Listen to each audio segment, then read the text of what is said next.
One. It's truly a pleasure to join all of you today for this vital announcement. I wish to begin by welcoming Minister Trevor Jones, MPP Will Boma, and of course, Premier Doug Ford, whose vision and leadership are ushering in a bold and transformative era for both Ontario and Canada. To our hosts, Xanadu Quantum Technologies, Inc., your remarkable work exemplifies Ontario's unparalleled homegrown innovation and leadership in the tech space. Innovators like you are putting Ontario at the forefront of our increasingly digital global economy. Make no mistake about it, our thriving tech sector is indeed a true testament to Ontario's powerful spirit of ingenuity. Witnessing this day in and day out is one of the greatest privileges of serving as Ontario's Minister of Public and Business Service Delivery and Procurement. Ontario is home to over 400 and counting artificial intelligence firms and institutions, cementing our position as a global leader in AI innovation and application as well. Ontario is where tech giants and startups can grow side by side, demonstrating how governments can embrace cutting-edge technology to stay ahead of the curve. Few regions can rival Ontario's ability to foster a dynamic and rapidly expanding tech and business environment. Our strong, thriving regulatory and tech ecosystems, as well as having some of the greatest tech talent in the world, like those at the University of Toronto and in Kitchener-Waterloo, make Ontario a critical player in the global economy and North America's continental defense and security. Ontario's leadership in technology, combined with our long-standing alliance with the United States, offer an unprecedented opportunity to strengthen our nations and secure a brighter future in industries such as cybersecurity, quantum computing, AI, security, and defense. We have the technology. We have thoughtful leadership. We have the vision. We have the determination. Together, we will build an alliance that secures our border, meets today's challenges, and defines the next century of growth, security, and innovation. It is now my great privilege to introduce the leader driving this vision forward. Please join me in welcoming the Premier of Ontario, the Honourable Doug Ford. Thank you. Well, good morning, everyone, and thank you, Todd, for that introduction. I'm thrilled to be here today alongside Minister McCarthy, that you just heard from, Minister Trevor Jones, and PA Will Boma. Before I begin, I want to acknowledge Christian and the whole team at Xanadu for the great work you're doing here. We just had an opportunity to take a tour. It's spectacular. As he said, I said, we have a great tech sector, but this is deep, deep tech. As Minister McCarthy mentioned, Ontario is a global leader in tech, quantum computing, and artificial intelligence. We have the best workers in the world, the best researchers, the best innovators. We can compete with any country in the world, with any jurisdiction, bar none. And Xanadu is a great example of that, and I want to thank them. Friends, we're now less than a week away from a new administration in the White House and the real threat of 25% tariffs on Canadian goods entering the United States. These tariffs, which would have devastating consequences for both of our economies, are not something our government is taking lightly. Team Canada is stepping up. In response to growing concerns about how China is ripping off workers, U.S. lawmakers are undertaking one of the most ambitious economic and geopolitical shifts in decades, as America decouples from China and its global proxies. This won't be easy. It will require long-term thinking, and it will require dedication. Most of all, it will require friends and allies. Canada can help. Over the past few weeks, I've been talking at length about Fortress AMCAN, a renewed alliance between America and Canada that's a beacon of stability, security, and long-term economic growth on both sides of the border.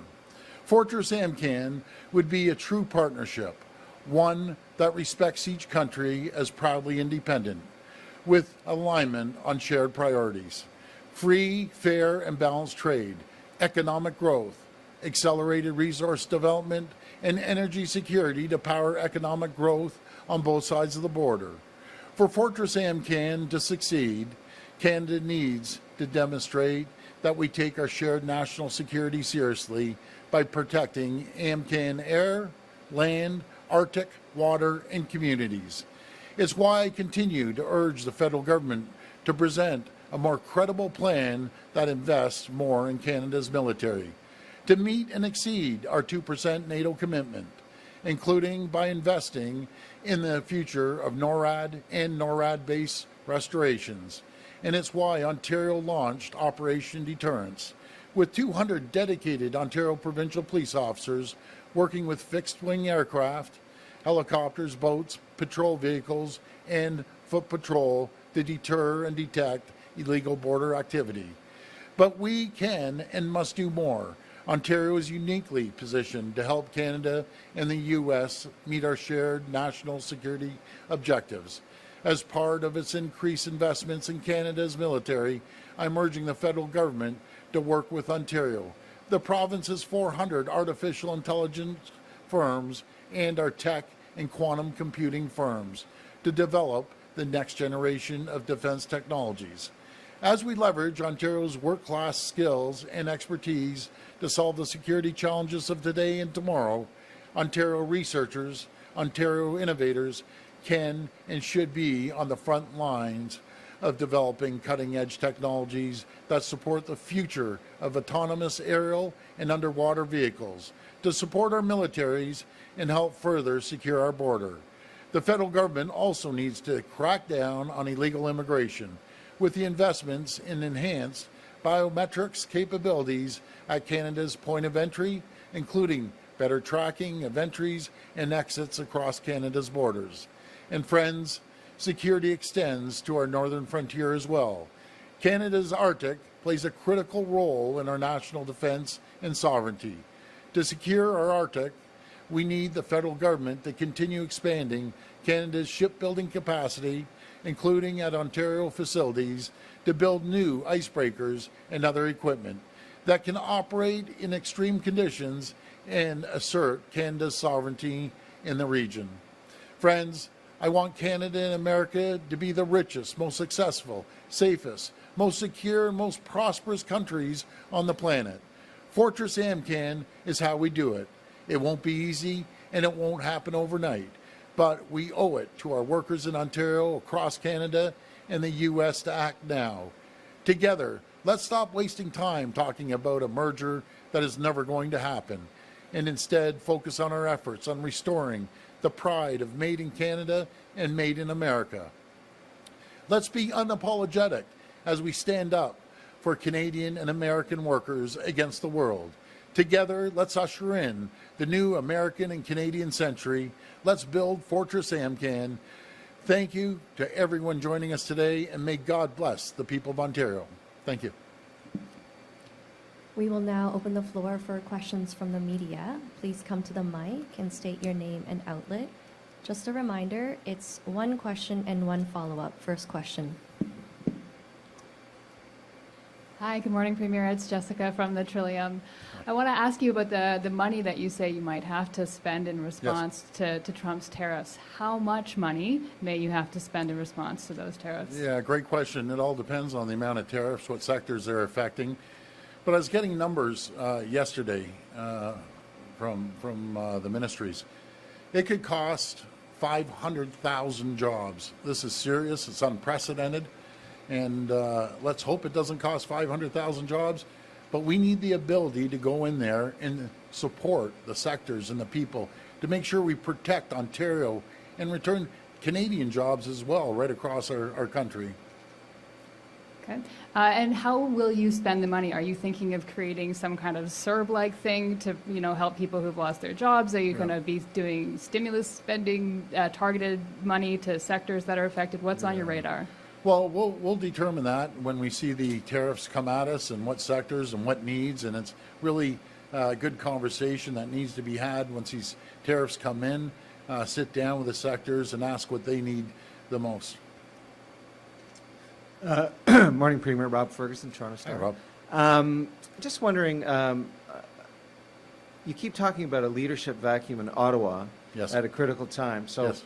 wouldn't an election on Ontario kind of create a bit of a leadership vacuum here for 4 or 5 weeks? And No, can we not- afford to do that right Yeah, now? Rob, not at all. I'll still be Premier if that happens. We haven't decided, first of all, if that's going to happen. I'll still be working, answering the calls, speaking to U.S. governors and Congress people, speaking to other premiers across the province. So you never stop working.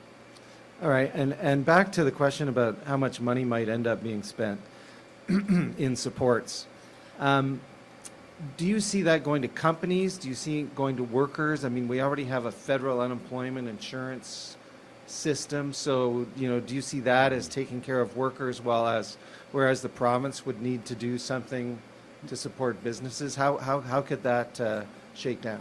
Rob, all options are on the table. We want to support Ontario workers. We want to support Ontario companies. Here's a great example right here. Xanadu they're an incredible company. They're employing over 220 people. We're one of the leaders in the world when it comes to tech and deep tech, as they say their language, deep tech.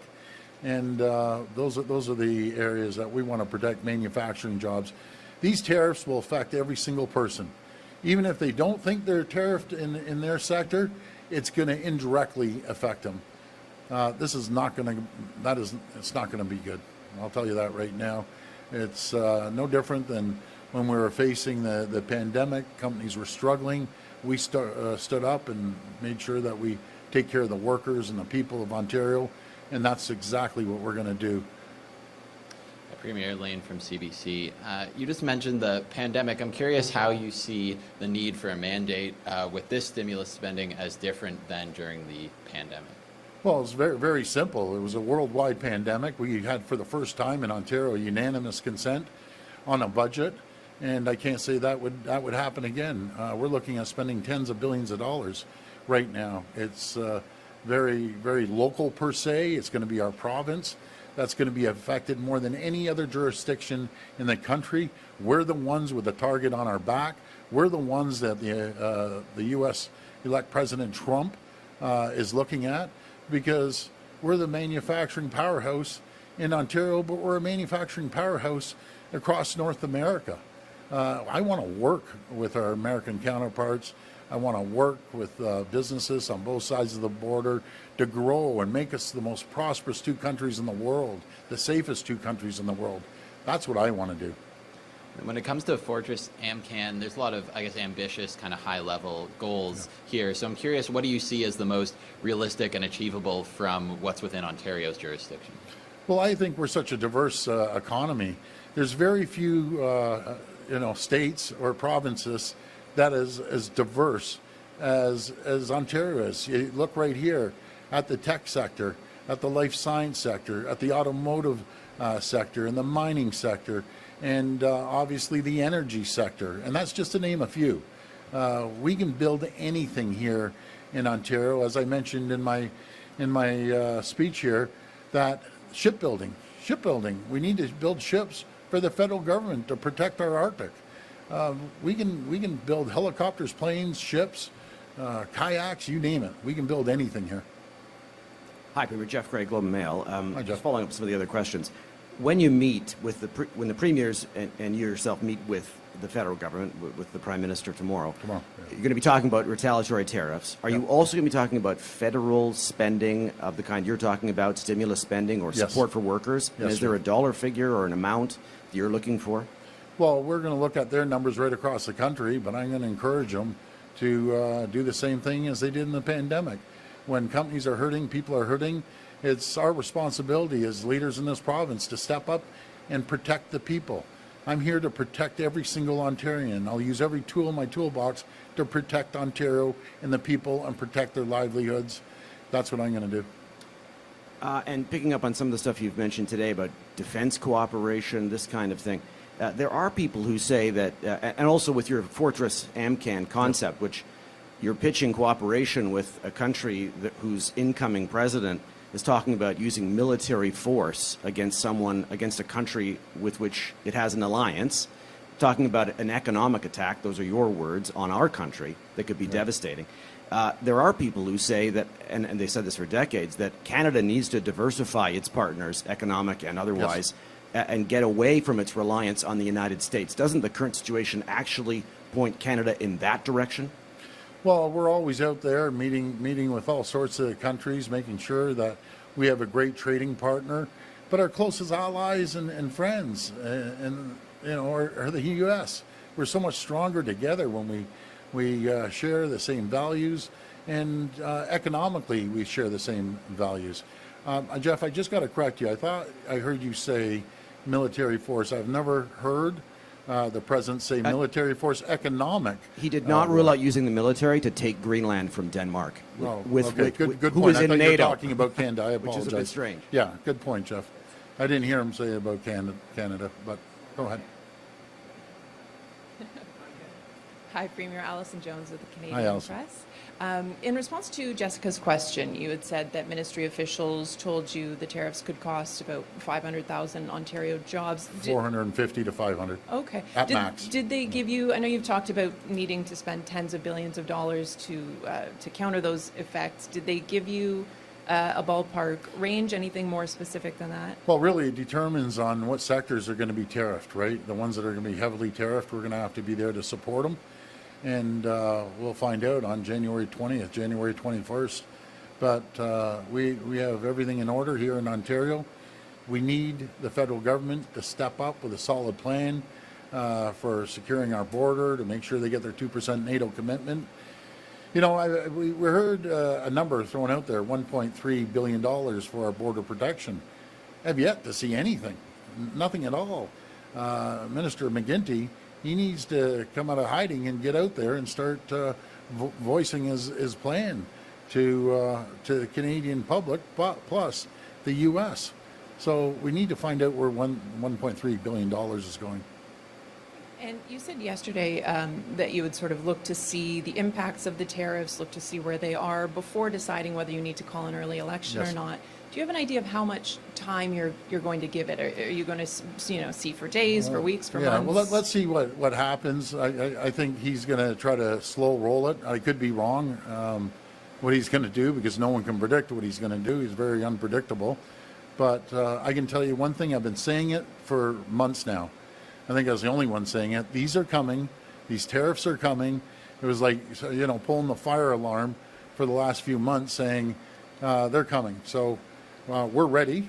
Unfortunately, it's going to hurt Ontario and Canadian jobs, but I can assure our American friends it's going to hurt them just as much. This will be the last reporter. Thank you. Good morning, Premier. Mark McAllister from Hi, City Mark. News. How are you? You've got the big meeting coming up in Ottawa tomorrow. Yeah. You've got lots of ideas that you're bringing to the table based on Fortress AMCAN. Yes. What happens if you don't come up with the consensus? Well, hopefully we will. I think Fortress AMCAN, I can say I think it's a great policy. There's no reason to be against it. It's real positive, and I know the other premiers feel the same way. We're stronger when we work together with the U.S. than apart. So we all agree on that. When you go into a meeting like this with lots of suggestions for the federal government, meeting over the course of a day doesn't seem like a whole lot of time to come up with something before the president-elect is inaugurated on Monday. Well, something, the federal government, I have to say, I'm going to be blunt, they need to get their act together. Simple as that. It shouldn't be up to the premiers to be calling for a follow-up in-person meeting. This should have happened a while ago, and we need to work as Team Canada. We can't have a divided Canada. We have to make sure we all stick together and we're all singing off the same song sheet. Thank you. This concludes today's announcement. Well, thank you everyone for joining us. We're the strongest jurisdiction in the world, the greatest jurisdiction, the greatest country in the world, and we're going to keep fighting for the people of Ontario and Canada. Thank you so much.